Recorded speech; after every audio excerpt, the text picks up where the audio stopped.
आपल्या इथे चर्चा ही जी आहे ही सामान्य माणसाच्या किंवा देशाच्या प्रश्नावरती होत नाही, तर देवा धर्मांवरतीच असणारी चर्चा होते अशी असणारी परिस्थिती. महात्मा फुले असतील, डॉक्टर बाबासाहेब आंबेडकर असतील किंवा महात्मा गांधी असतील, या सर्वांनी माणसाला धर्माची आवश्यकता आहे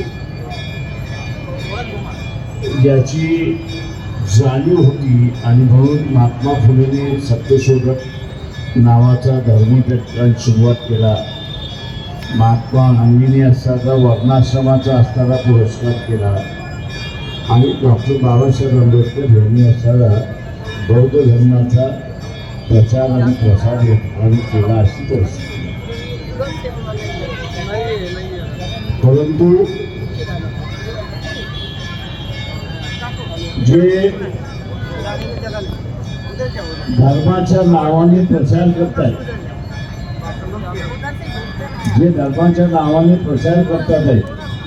त्यांनी या तिघांना धर्मविरोधी असं उभं केलेलं अशी परिस्थिती.